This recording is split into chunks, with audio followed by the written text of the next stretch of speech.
Once again, we are with Mick Box of Uriah Heep, and we'll talk about... We're going to talk about Abominog. Abominog, right?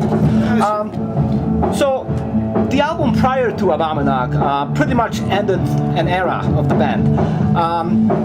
And I think the band didn't really exist at that time. How did you go about rebuilding? Very simple, really. Lee Kerslake and Bob Daisy were on playing with Ozzy. They were going to go to America. Sharon said she wanted an American band, so they were left in limbo. I had got rid of the other musicians that I was working with at the time, and then they came with me. I remember John Sinclair from a band called the Heavy Metal Kids. I remember Pete Colby actually auditioned with us before we took John Sloman. So I remember all the good players, the good singers, just put them all together, and it was reborn again. We recorded that album very quickly, and we went top 40 in America, and it was a relaunch. How helpful was it to hook up with Lee Kerslake and Bob Daly, who just came off a really musically successful enterprise, but maybe not so good financially, and they kind of left them in a limbo, but they were extremely in creative period, because I mean those two Ozzy albums, they have them all over the place. Well, it was great. I had my mate back with me, Lee Kerslake, and Bob come along, and he was a great guy, great player, good writer, so you know, with the nucleus of getting a band together again very quickly. Peter Colby, how did he come along? Who was he? I mean, he was not someone who was known before. But he didn't get the job for the Conquest album. We took John Sloman over him, but I remember him being a good vocalist, and I put him up, and he was working with a band called Trapeze, and he went and did a short American tour. When he came back, I said, we're in rehearsals, you want to come down? He came down, and that was it. He was in. How did the fans react to a new singer at that time? Very, very positively, because that album went top 40 pretty much around the world, so it was a very positive reaction, yeah. Now, when you were reassembling the band, was there any point of calling it something else other than Uriah Heep? No? No reason to. You know. Although playing all the old classics, it keeps the spirit alive of those people that are no longer with us. So that's my inspiration. Also, by 1982, there were pretty much a new reality when it came to the scene. There was a heavy metal scene that developed that wasn't there before. How did you go about fitting into all of that?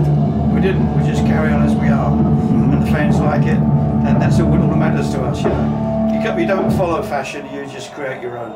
And you certainly did. I mean, I recall seeing that album cover, and I was 13 years old at that time, and trust me, I was sold before I heard the music.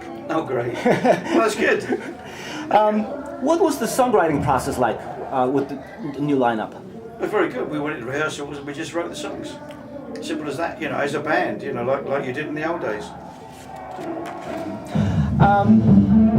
It was a very different sounding album than any other Uriah Heep. What would you attribute it to? I think it fitted into the template of what was happening musically around the world at the time on radio.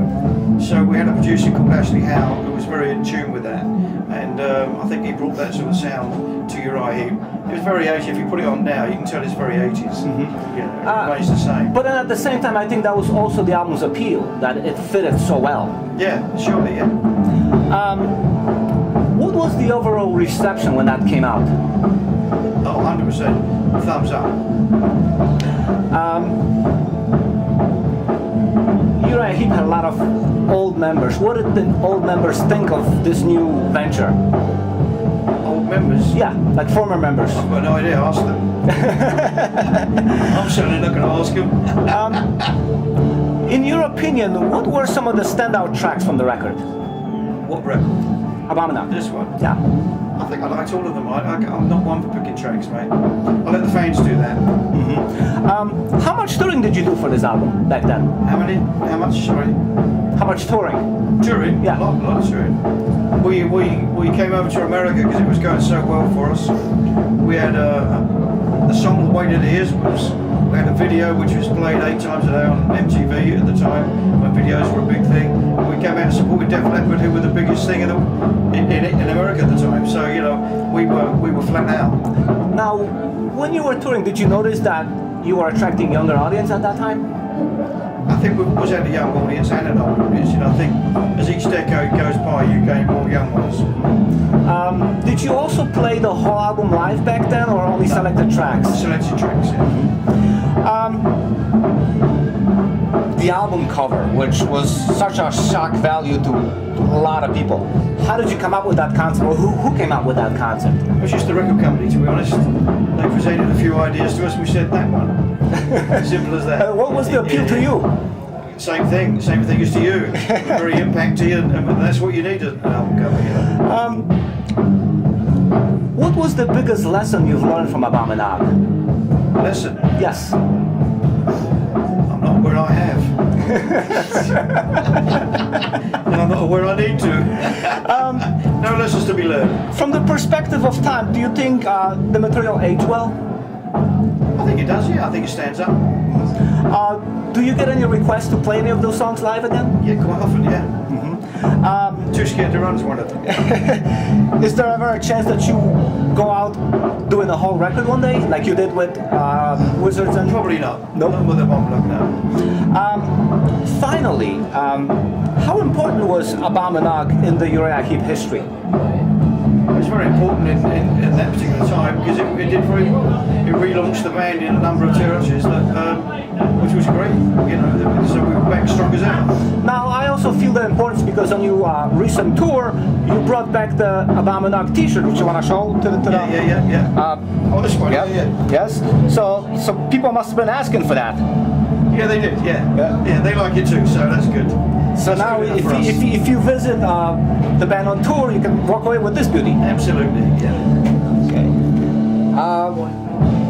If you were to rate Abominog among all of the Heep albums, and that's a very tough question, where would you put it? I put it out to the fans. I don't rate anything. It's not my job to. My job is to make material, produce material, write material, but not to be judgmental of it. I let the fans do that. Thank you. Thank you.